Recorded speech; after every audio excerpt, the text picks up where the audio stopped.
So I am Charlton Evans, the CEO of End State Solutions. We're a firm that focuses on certification and enablement for emerging technology aerospace companies. We've done a number of type certificates and actually brought them to conclusion. We have done numerous 44807 exemptions that are also have the weight effectively of a type certificate, and we've done some historic waivers in the space dating as far back as 2013, and most recently with the Chevron and AATI BV loss waiver in the San Joaquin Valley, which covered 4,800 square miles up to 8,000 feet MSL from the ground. So things are growing and changing, and that's what we do. I'll go ahead and let these guys introduce themselves as well. The faculty bios, these codes that go up on the screen are awesome. If you haven't gone to the resources one, Dawn and her team have put together tons of great links there. When you go to that, and the faculty bios, of course, point to us. Hello. Oh, there I am. Hi, everybody. My name is Toni Drummond. I am the co-founder of Future Flight Global, which is a sustainable aviation deployment company. I am also the owner of Prestige Air Group, which is a Part 135 commercial air charter carrier in Las Vegas, Nevada.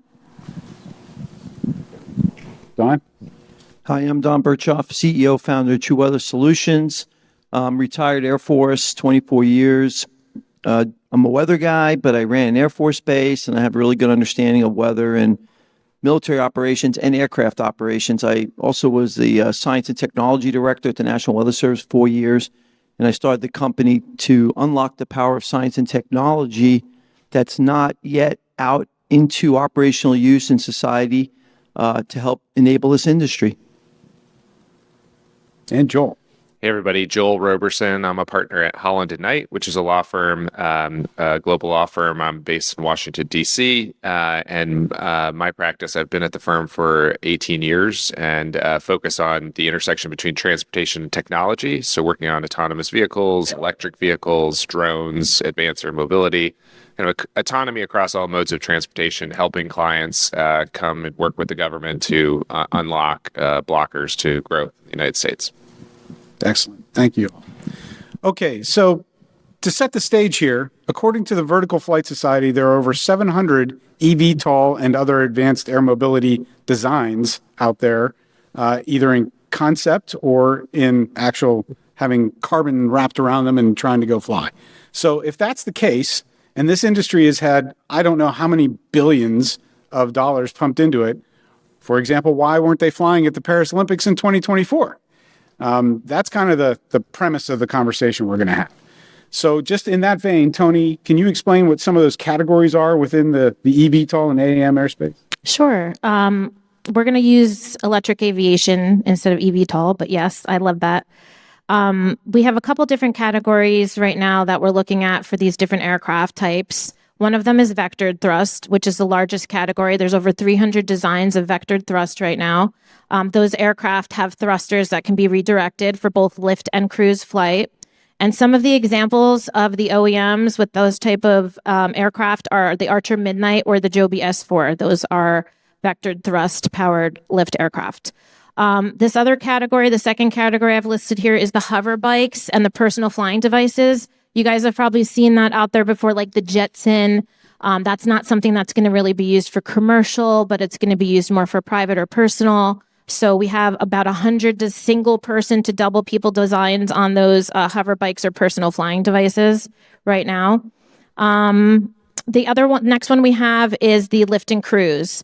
So there's about approximately 150 designs in this category right now. These aircraft have separate independent thrusters for vertical lift and forward cruise flight. And some examples would be the Beta Technologies Alia. That would be one of those, or the EHang, as well as a lift and cruise. Whisk is also a lift and cruise type of aircraft. And then the last one that I have listed here are the wingless multicopters. This category comprises of about 150 designs that rely solely on multiple rotors for both lift and directional flight. that would be Airbus and Volocopter, those type of companies that have those type of aircraft. Also want to add that we have electric aircraft like the Electra, which is a winged aircraft. It's an STOL, short takeoff and landing. So we have those type of aircraft as well coming on. I don't see that listed on my list, but I wanted to add that out there. Yeah, so multiple different types of configurations, and they all require somewhat different certification efforts to different levels, as well as accounting for the different technology that each accomplishes. Any other thoughts, Don or Joel? Yeah, well, I think the exciting thing about what we're going through right now is, many people view this as a third revolution in aviation, where we had, first in flight with the Wright brothers, and we had the jet engine. Now, as we look at advanced propulsion systems, whether they be electric or hybrid electric or hydrogen propulsion, thinking about what that next generation is going to do from a manufacturing base in the United States is super exciting, and the different platforms that it will enable in terms of personal all the way up to full commercial grade, large, potentially wide-bodied aircraft with new propulsion systems is exciting. But given what Charlton said, this is such a wide variety that it is going to create a lot of challenges for the FAA, which has gotten very comfortable over the course of the last 20, 30 years, certifying aircraft that look and feel very similar to each other and are evolving kind of incrementally. This is injecting into the system a significant amount of change, where the FAA is having to think through not just, going from an aircraft we've already certified with aerodynamics that we're very comfortable with, making a change to how it's what the propulsion system looks like, to a brand new aircraft with aerodynamics that we're not familiar with, that may be transitioning mid-flight, and how, from a safety perspective, that can be certified while still maintaining the United States record in safety in the National Airspace System. So with all of these different platforms all moving at the same time, and a fairly static FAA or potentially reduced staff at the FAA, all of this is coming together at the same time, where there's lots of enthusiasm, but also some realities to the transition. Yeah, and these aircraft are amazing. I mean, low maintenance, possibilities, quick turnaround, power immediately as soon as they hit. So, I mean, and again, I think one of the things that I'm trying to just get people thinking about is that the current weather systems that we have today weren't built for these types of aircraft. It's a very important point. It doesn't mean that they can't operate safely in this environment with the current weather systems. They can, but the question is, will they be able to operate efficiently enough from the business economics perspective? And so, when we talk about electric and hybrid powered vehicles, wind has always been, a problem for aircraft. You can carry more fuel usually, right? Or you carry less weight.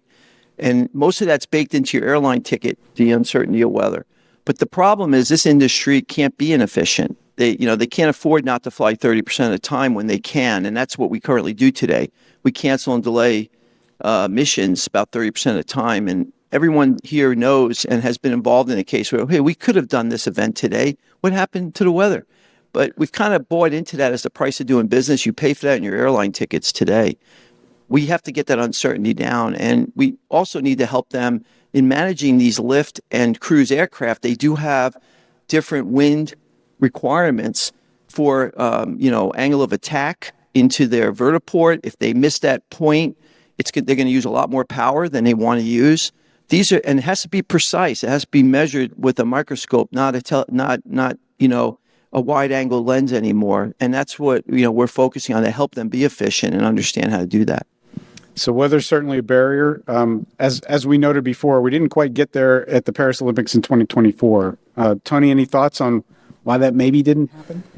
I mean, big part of that was, I think, Volocopter was a little bit jumping the shark a little bit with the regulation. They didn't have regulation. They didn't have passenger carrying. It was not a certified airplane. EASA is not here to put passengers on an uncertified airplane in that type of environment. So that's one big issue I think they had. The other big thing from my vantage point was community. I mean, the community was not supporting it. Paris was not supporting it. Everything that I read, everything that I was reading up on during that time just seemed like there was so much adversity. They hadn't done a good enough job of getting the community on board to introduce this yet, which is a huge struggle for all of us that are in this industry, making sure that the community integration part of this is being looked at. I think they overlooked that in Paris. Okay. And I think one thing I would add is that there's really from a security perspective, there's not many other examples of an area that is as secure as the Olympics, with world leaders and athletes and large populations all convening at the same place. So I feel that these events they do help coalesce around a target and create some momentum towards it. But in terms of an operating environment, it's extremely volatile, especially as we think towards the Los Angeles Olympics. And many of you may have read that there was, a deal struck where Archer Aviation has signaled that they want to be the partner that's going to help deliver advanced air mobility services to Los Angeles for the Olympics. And that was just announced within the last few days.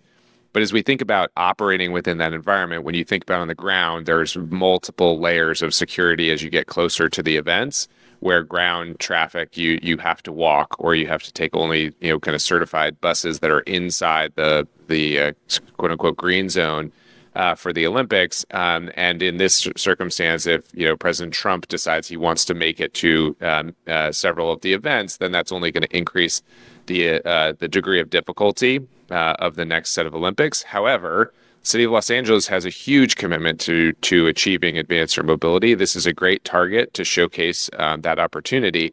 And so I think with the current president's interest in aerospace and aviation, I think he's going to drive his administration to make as much progress as they can. And I think we as an industry and as stakeholders should take the opportunity to ride that momentum, use that interest to advance the industry and the technology as much as we can, but understand the realities that getting advanced air mobility platforms, as Toni said, where with humans on board, is a very ambitious target, especially in a challenging environment.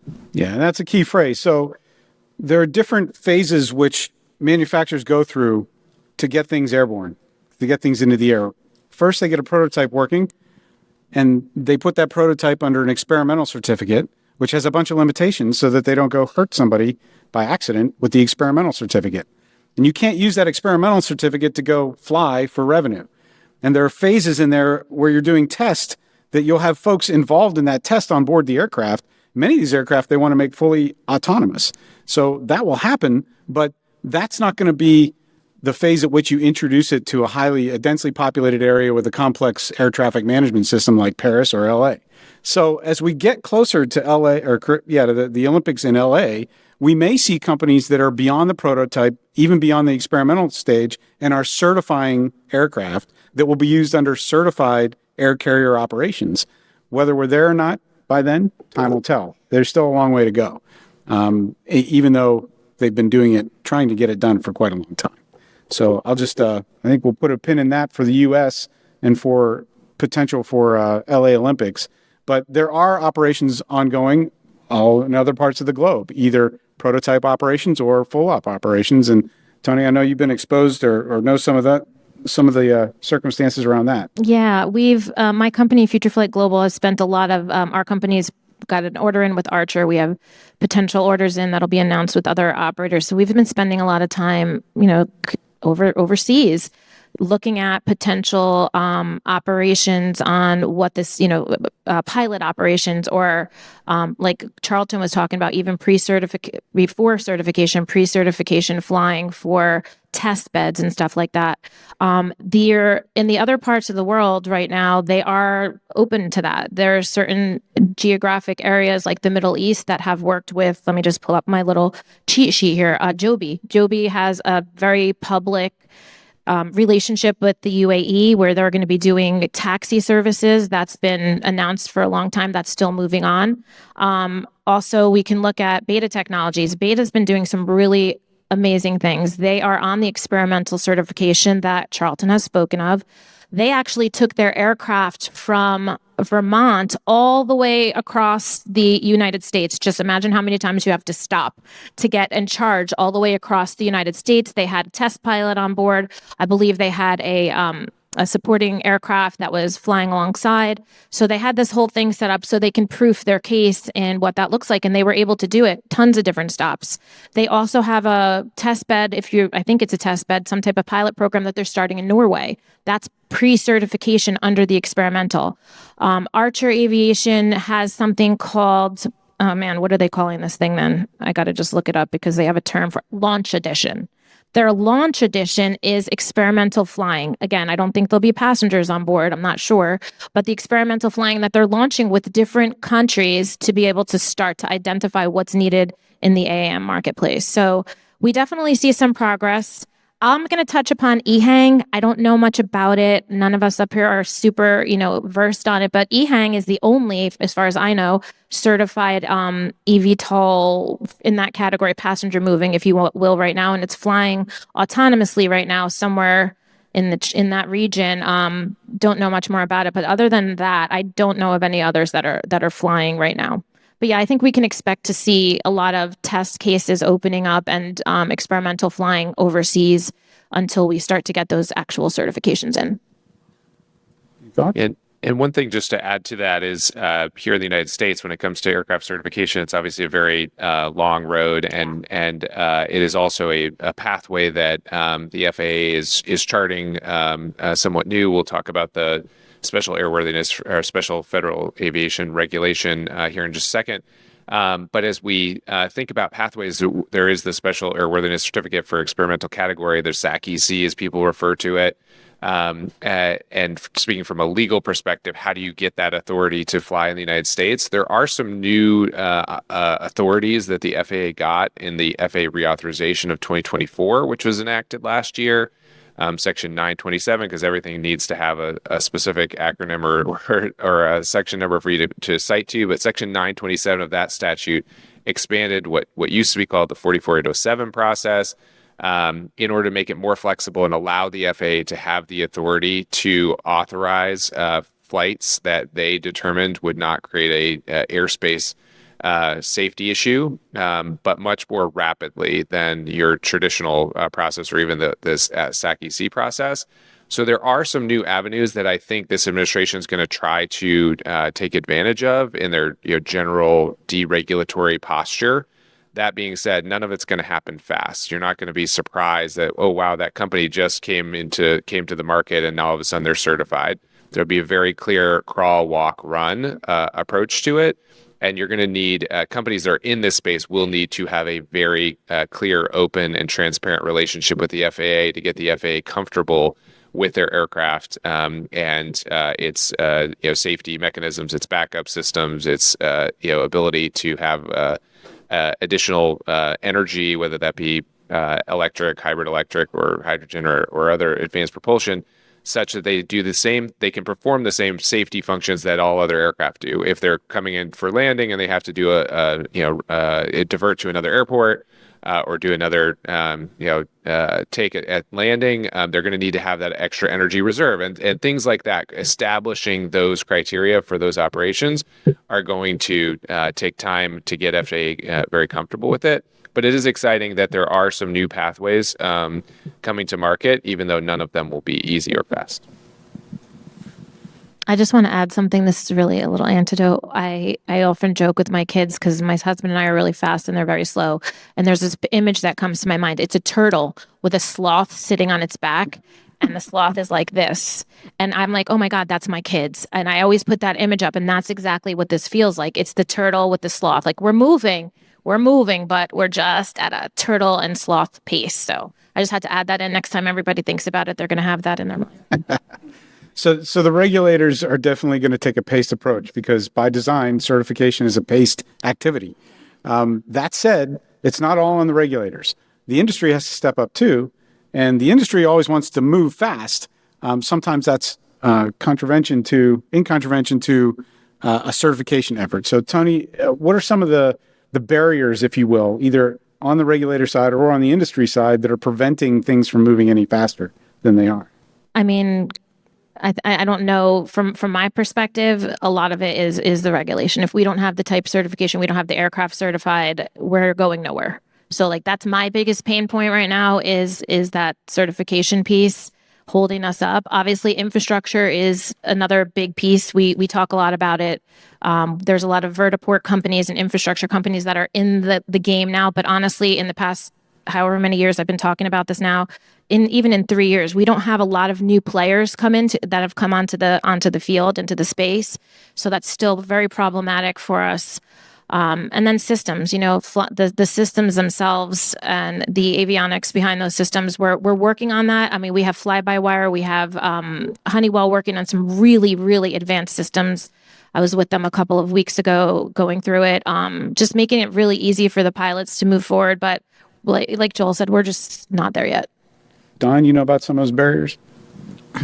Well, I think, when we're talking about Joby and some of those carriers that are going to get out there and fly sooner rather than later, they're all going to be operating under the same rules helicopters can operate today, and that's their motive to get out if they can get their aircraft certified. But ultimately, if you're going to scale this industry, you're going to need very robust systems. And I have a lot of experience understanding how air traffic management works. I was involved in writing the next-gen concept of operations, Next-Gen 2025 in 2005. And that's the truth. That's the truth. Everything that's happening today was predicted in 2002, 2003, and we tried to get all the systems upgraded and talked about how we needed to get this all out for air traffic management by 2025 because they saw the wall in 2025. And sure enough, we never got there because of a lot of reasons, we can get into. But the bottom line is that you have to be thinking 5 years or 10 years ahead if you want to actually accomplish something 5 or 10 years ahead and be prepared when you start scaling. You can't wait until 2030 for something to happen in 2031. And if we haven't taken any of that from what's happening with the air traffic system today as a lesson, you should take it for this drone and air taxi industry. So the stuff I've been doing, I've been talking about weather since 2018, about the problems and challenges. And the reason I have been so adamant about it is the systems have to change that we currently have if you want it to really scale later. And, everybody's like, well, we don't need to worry about weather. We don't need to worry about that now. We just got to fly, yeah, but you won't have it when you need it then. And getting this design work done, for vertiports or corridors, whether it's detect and avoid aircraft, infrastructure, whether it's UTM, unmanned aerial system traffic management, deconfliction services, whether it's figuring out how your communications are going to work, whether it's GPS deniability. These are all issues that nobody thinks about because it's not as sexy as the aircraft. But this isn't going to happen at scale, and people aren't going to make the kind of money they're promising their investors if we don't start working these problems now. And, fortunately for us in the weather community, we had a crazy guy who, pushed it, and we got a new standard that is going to help us change the system. But we also got to make sure that the budgets are being, we're thinking about infrastructure now and getting them into the budgets, getting them into design. Some of these are 5 years ahead of when they have, they're going to start breaking ground. If we don't do that now, that's going to be a major hurdle.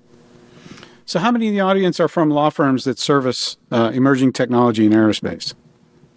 A few. Okay. How many are other legal entities that deal with this part of the industry, emerging technology in aerospace? Right. So do any of your clients struggle from the industry side to present an argument to the regulator, wherever they are, that is convincing? Meaning, the challenges that they just talked about are not all regulator challenges, right? If you show up to the FAA and say, hey, my thing just works, trust me, right? That probably isn't a compelling argument. And maybe that's where it starts at the bottom, but some would say that there's no certification by obvious, right? So you've got to go through the process. And when there is no process, you've got to help the regulator to understand where you can fill in the gaps as industry to solve their problem for them. And, weather is one of those, and Don's done a fantastic job of creating a standard to solve that problem for the regulator. That can be solved in other areas like beyond visual line of sight. I know there are folks here who represent companies or entities that enable beyond visual line of sight operations, be that through ground-based systems or I saw Echodyne in the room earlier, through radar mounted on aircraft like we used in the Chevron waiver for 91-113B. So there are all these tiers of things that have to come together. I just wanted to make the point that it's not just the FAA or any regulator that's in the way. We as industry also have to come forward and make arguments that allow them to get out of the way. So. Yeah, and I think that's great. It's a great point. And just to add on to that, like we've had clients where we've gone into the FAA and the FAA has said, look, we will move as fast as you can move. And that's a change, right? Before the FAA would say, hey, we're going to slow you down because we want to make sure that we're getting all of the safety questions answered right. And the FAA has heard criticisms. They've taken them to heart and they're trying to figure out how to get in a more action-oriented posture. That being said, they're not going to pass a step in the certification process without having gotten a solid answer. And what I have found with a lot of our clients is they will come back and say, well, hey, what about this? And the client, who is generally tech companies or new innovative companies that are looking to move as quickly as possible, will say, it's a great question. And it will take them 3, 6, 9 months to respond to the FAA. Where they said, hey, we're going to be dragging the FAA. We've got this, all of this data regarding our aircraft that we just have to get in front of them and then wait on the FAA. Oftentimes, they're not prepared to go back and do the hard work to document how to answer the question that the FAA had. So just be prepared. Clients in that space need to be prepared to answer those questions to the satisfaction of the FAA. And there's other things that the FAA, they are, to use a coined phrase, there are some known unknowns where they have said, hey, batteries is not something that we're experts at, right? We know a lot about jet fuel. We know a lot about how it's stored, how to do fire suppression, how to address, situations where we end up in a crisis. We don't have that level of sophistication when it comes to batteries. Carrying very heavy batteries, how do you segment it from the passengers or cargo? What do you do in the case of a collision or a crash in those circumstances? And so because they know that they don't know everything they need to certify aircraft that are carrying heavy batteries, they're doing a lot of work on the front end to get smart on it. They did a battery symposium with a lot of the stakeholders in the industry a few months ago, where they helped flesh out what the concerns are and talk to the experts in the business to help create those certification standards to allow them to move forward through the process. But those are all things that the FAA is making a lot of progress on, that they're leaning into, but industry needs to be prepared to lean in with them. So you gave me a great segue into our next slide. So last fall, the FAA took a bite out of the elephant, a pretty good chunk, with the special federal aviation regulation they published about advanced air mobility and how the industry can get folks through the process to train pilots, because that was a gap that they recognized that they actually took on board, and they're very proud of what they've done. Do you want to talk about that too? Yeah, sure. Yeah. So the special federal aviation regulation, the SFAR for the acronym, is specific to the category of powered lift, which Toni mentioned right at the top. So powered lift is an aircraft that takes off vertically, but then can transition to fly on the wing. So these are the Jobies and Archers of the world, aircraft in that category. Within the FAA, there was a push from industry to certify these aircraft under as an airplane with exceptions, an airplane with the exception that it can take off vertically. And that theory had progressed through the FAA for quite some time, until the General Counsel's office said, hey, we really can't justify maintaining this position, because these really are a different set of aircraft that have very different propulsion systems and aerodynamics. And they really are, a class of aircraft which the FAA had not utilized significantly, which is called the powered lift category. And so they realized that both they needed to come up with a certification basis that was a kind of tried and true basis to certify the aircraft, but they also needed a regulation in place for how to train the pilots. Because if you build an aircraft and you get it certified, but there's no pathway for pilots to fly the aircraft, then there will be a huge blocker to innovation and growth. So in last year, and I think it was formally published in November, it was released sometime before that, but the FAA released the SFAR for the powered lift category, In this category, there are a lot of pilot requirements that are much different than either airplanes or rotorcraft. A lot of the designs for the cockpit have solo pilots. There's not space for a second pilot in the aircraft. So when you think about the training requirements and how can you get, when there is a very small class of existing pilots, how you can train other pilots in a single pilot cockpit with controls, in many cases, kind of unified controls, where rather than a helicopter where there's multiple control sticks, everything unified into one joystick that's flying the aircraft.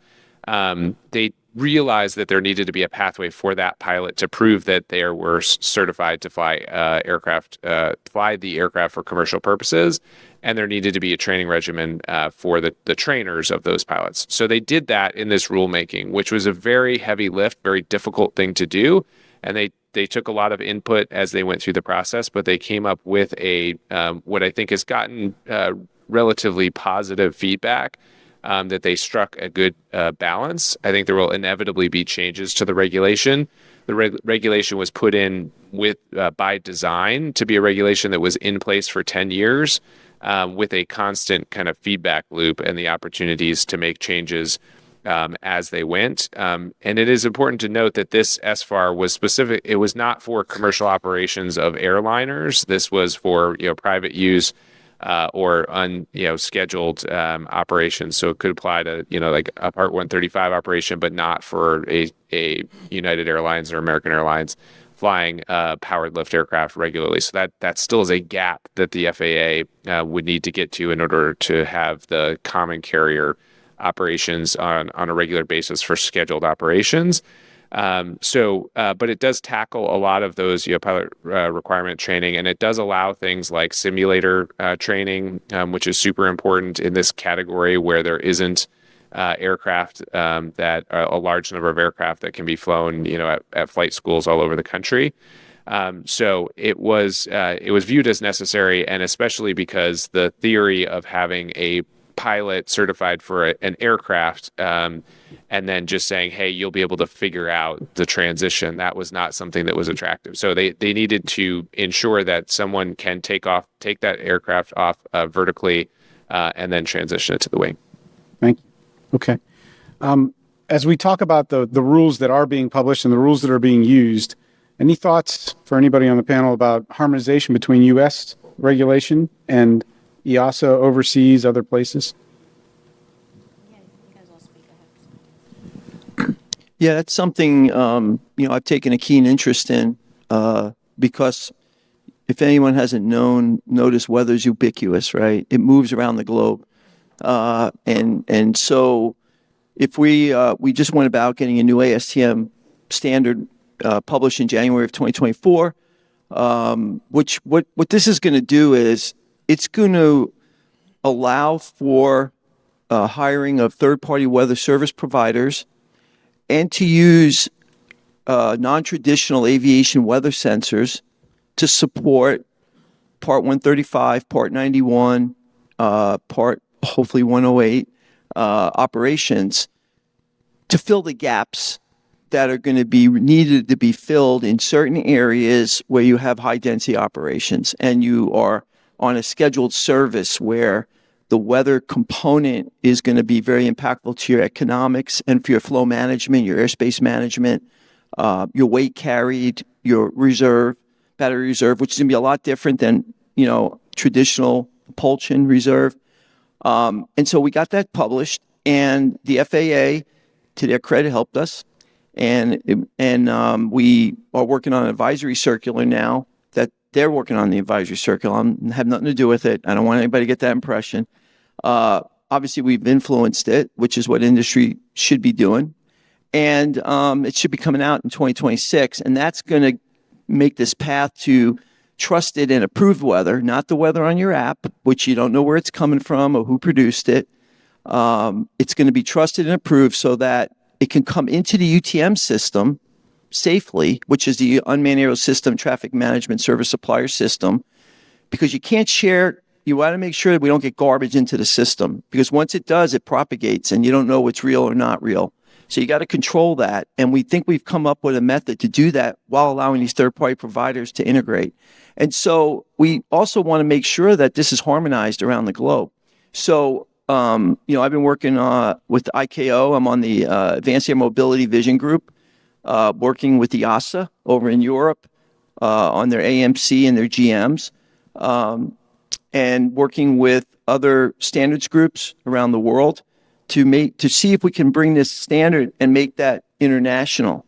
And that way, then the other government civil aviation authorities can also accept the standard with their own rules. They may not accept everything, they may accept some of it, but we want to harmonize that so that no matter where a drone company goes around the world, they can have the same advantages that we hope we're going to have in the United States. And so far, it seems to be working. And that's part of a bigger issue with UTM. We have in Canada they call it RTM. In Europe they call it U-Space. You have countries. A lot of countries follow either U-Space and EASA, or they follow the United States. But then they go and do some of their own things, like in Brazil, or in Japan, or over in Asia. But usually it's going to be some iteration of that. So we're just trying to make sure the harmonization occurs across all these technologies and software and systems and sensors, so that it doesn't cost a lot of money to try to work somewhere else.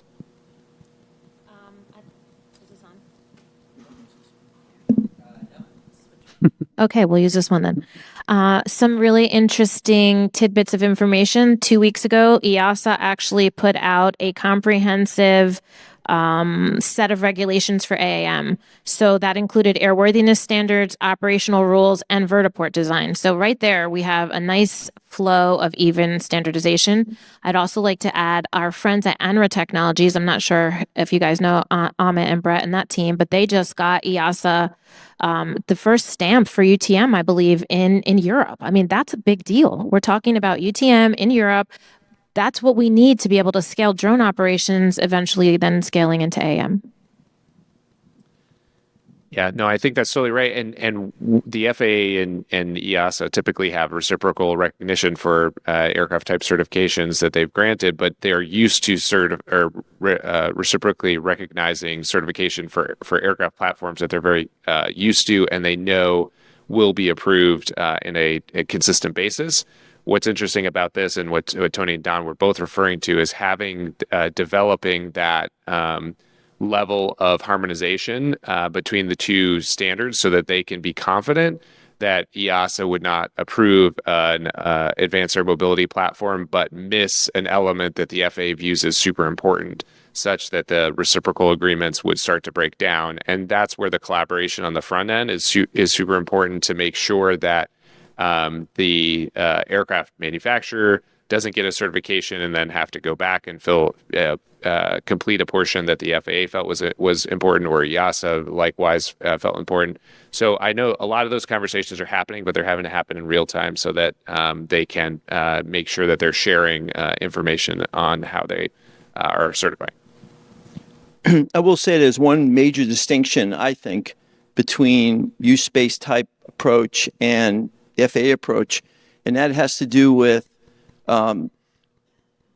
more national control over flight information management systems, right? So in the United States, we've taken the position that it could change, that these UTMs would work together to deconflict, and then they would manage, basically, can't say manage, but they would be providing the services in the airspace below 400 feet for drones. Whereas in Europe, Europeans and the Canadians and the Aussies, they have this flight information management system. What they do is they put a tender out, a proposal, RFP, for one company to manage what they call the flight information management system, where they are like the ultimate arbitrator of all flight information management, but then the UTMs or the RTMs plug in under them. Whereas here we don't have that similar arrangement for below 400 feet. Now, as we get above 400 feet and we start talking about getting into what we call the XATM zone, which is 400 feet to, and covering normal air traffic while we're integrating these new electric vehicles and air taxis, that's still being worked out here in the United States, how that might flow. So that's the one distinction. And just a little tongue in cheek, I always like to say this on the vertiport standard. To this day, the choice at a heliport was a windsock or a $500,000 weather station system. That was the choice. And that's why you don't have weather stations at heliports. It's not because they don't need them. It's just that a windsock's a lot cheaper. And what that has done is it's really set back the efficiency of helicopter operations and the economics because, they didn't want to invest in that larger equipment, which I don't blame them.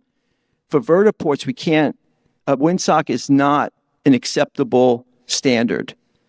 All right. And I think it's really important that you keep that in mind as we're moving forward. We're building different packages and, at a vertiport, if you're going to have high density, if you're going to turn 10 aircraft an hour and you're going to be bringing them in on a line and you're going to worry about battery power, you better have three-dimensional wind measurements in that area. Otherwise, you're going to have a reverberation that is going to make pretty chaotic to try to keep traffic management flow moving. So again, I'm just sharing that because, a lot of people don't think this way. They think they're just going to use what they have, but the imagination of seeing where this is going with these different propulsion type aircraft, this is why we need a better weather widget.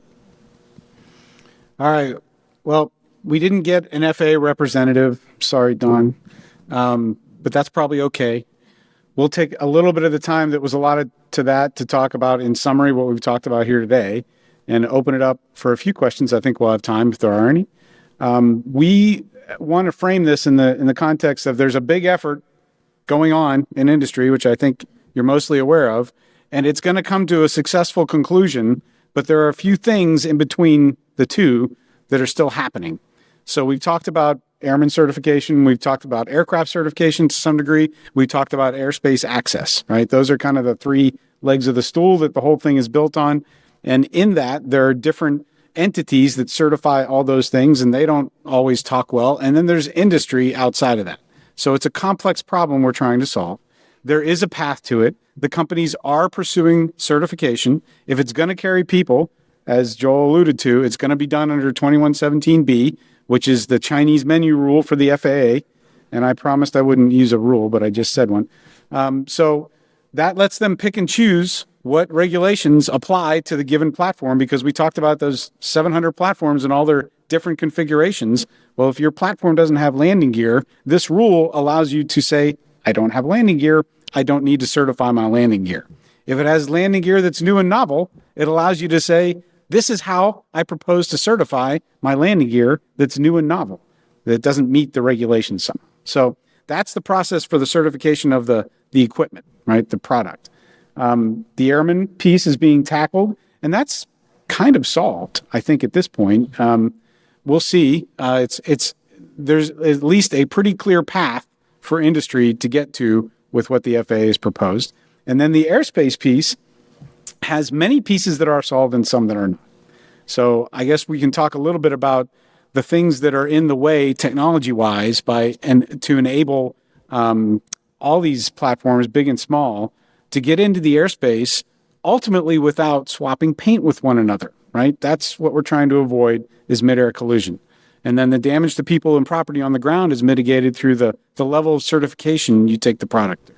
So in terms of detect and avoid, that's one of the big ones. It's not the only one. And it's a two-way street, right? So you've got an aircraft and another aircraft. One might have a human in it, one might not, but both have a level of responsibility under the current rules to avoid each other. So that's pretty clearly laid out. How you do that when there's not another person in the aircraft can be done a myriad of ways. So we used radar. There are optical systems. There are ground-based radar systems. And there are things like electronic conspicuity, which just says everybody is talking to each other electronically, knows where they are, so they fit into an unmanned traffic system or an air traffic system that coordinates amongst itself. So there's the in a bubble what we tried to convey to you, and all those things coming together could result in somebody flying at least in a demonstration type manner at the Olympics in 2028 in LA. So that's basically where it is today. We can do a lightning round real quick with everybody for final thoughts, and then maybe a couple questions, and we'll give you the rest of the afternoon. So I guess starting, Joel, what do you got? Anything? Sure. Yeah, I think the key takeaways here are that this is an exciting time where there's actions that will happen within our lifetimes, within the next decade, that will end up with a new class of electric and alternative propulsion aircraft being certified to market. That being said, it's going to require everyone in this room, people within the companies that are designing advanced air mobility and the people that are consulting them, to help ensure that they have anticipated the safety questions and challenges that will be necessary to overcome in order for this to become a reality. And as those issues continue to emerge, whether it be on the ground with infrastructure, the takeoff and landing technology, and the airspace access and comms links, that they are taking those challenges seriously and helping solve for them. So as we're going through this process, we can't. There's two things we cannot do. The first is that we cannot throw out the regulatory model that has helped create a very safe airspace that we have today. The other thing we cannot do is not change, right? So there is going to be a significant amount of change in the way that we as an industry and the FAA as a regulator think about the way that we're certifying and the types of technology that are going through that certification process. We can't abandon it because it's too hard, but it is going to take a lot of work. But hopefully at the end of that process, we will, and we are seeing today very much smaller fixed wing electric aircraft models are starting to get through the certification process. And we will head towards larger models. And the important piece for us all to think about as we scope out is that once we prove the concept that these alternative propulsion models can be certified, then there's kind of limitless innovation that can happen from there, right? If we can get a 6-person, 4-person eVTOL certified, then the theory that we could have an electric, 200-person aircraft is possible. We just have to figure out how to get from here to there. But getting these initial models approved is going to be critically important for us to get to that point. Excellent. Thanks for sharing that. I want to just throw something out here, just a little shock value. When we talk about all of this, we're talking about airplanes flying in the sky, and safety is our number one priority. Just for the heck of it, we have, I did a little charter symposium a couple of weeks ago, and the numbers that came out of there blew my mind. We have there was 38 million flight segments that flew between the airlines and business aviation in 2024. 38 million. I mean, that's a lot of flight segments. And think about how much you've heard about problems going. We've heard some recent problems. Obviously, we've had some incidents in the US, but out of 38,000 flights a year, 38 million, excuse me, what are we talking about here, right? The safety level, back to what Joel's saying, we already have a proven safety track record, and the FAA, that's proven. We're flying the airspace. The FAA is very well aware of that. So we have to make sure that that's translated into what we're doing here. And that's at the end of all of this, that's the main goal, is to make sure that we're able to put safe planes and safe aircraft and fly people around in a safe manner. And again, we're doing a good job of it right now. We want to continue that. In a funny way, and it's not funny, that's a bad way to put it, but I probably You're a funny guy. Try to be a funny guy.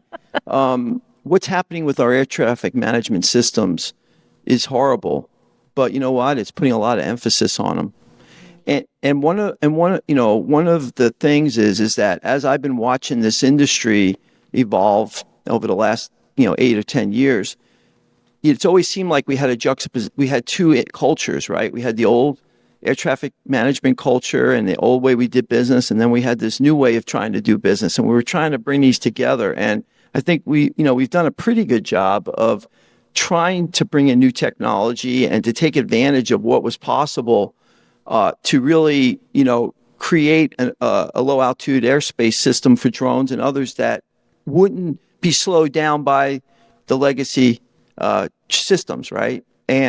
But at some point they have to come together, and because they have to talk to each other, and that's always been a concern of mine, is because I was in government for so many years. I know how hard it is to get to change. But in a sense, this air traffic, management breakdown in systems is actually going to really put a lot of emphasis on modernizing the air traffic system in probably a way that would have taken 15 years. We might get it done in 4 or 5 years because the technology does exist, by the way.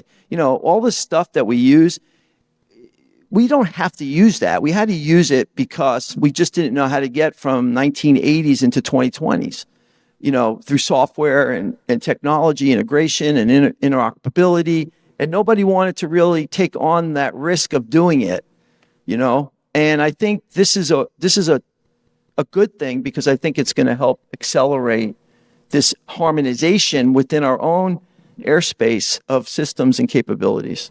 Cool.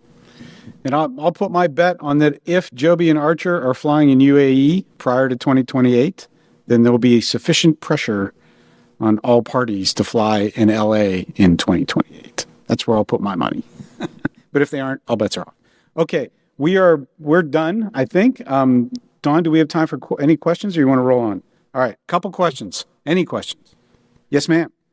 So, Dawn, I want to tee you off for a question about micrometeorology, because the concept of bigger planes being able to handle jet streams and everything, they can handle it. But a lot of these smaller planes, they're going to need extra layers of weather systems in order to do that. And how are you doing that? I think we've spoken about this, or at least I've heard about it, some of the testing being done in the Fort Worth area to be able to make that happen. Well, you really got me excited when you used the term micrometeorology. I mean, all right. So I know everybody knows me. They know. All right. So I'm excited now. All right. So Fort Worth, right? We have NASA's funded 2 micrometeorology test beds. One's going to be around Fort Worth. It's around the Key Site area. And one's going to be in Hollister, around Hollister. And both of those are going to be focused on, in Key Site, it'll be drones, low altitude drones, and some advanced air mobility, middle mile cargo drone type focus. And then in Hollister, it's going to be air taxi focus. And what we're doing is we're putting in an array of unimaginable wind scanning LiDARs. We're going to get 3D winds. We're going to have all kinds of instruments, because you can't solve the weather problem with one instrument. And we're going to start talking about getting what kind of instrumentation can we get on drones to collect wind and weather data. Keep in mind, everybody just says, oh, slap a sensor on, or I'm going to take the telemetry off the winds from the aircraft. No, you can't do that if you want reliability and you want to know what you're getting, right? And we can't put that back in the system if we don't know how good it is. So these test beds are going to allow us to do that. We'll be able to fly these drones. We'll have this meteorology window in that area. I call it the weather bubble. And you'll be able to test and demonstrate all these different capabilities and do a lot of cool stuff to understand this whole concept of angle of attack and how much extra power you're going to use. The other thing is you got to worry about downwash and outwash. And this is going to be a big factor. We haven't talked about it, but the UK has put out a really good study on this, and it's becoming a bigger thing that we have to understand, because you can blow people off of FADO just by the downwash, and the environmental conditions and the weather conditions in that area are going to be a factor. So TruWeather is able to integrate all these sensors today. We have a platform. We can get that data back out through APIs. We can share that data. And if anybody wants to get access to some of the data out of these test beds for simulations or other things, we can make that available to you, so you can understand how this is working. So this is operational test bed, not a place where you go and you do stuff and nobody knows what you did. This is going to be and also about the value proposition and seeing what makes sense. So thanks for that question. Checks in the mail. You paid her, didn't you? Hey, look, I got my fans too, Dawn. You're not the only one. All right, we good? Thanks all. Thank you guys so much. That was awesome.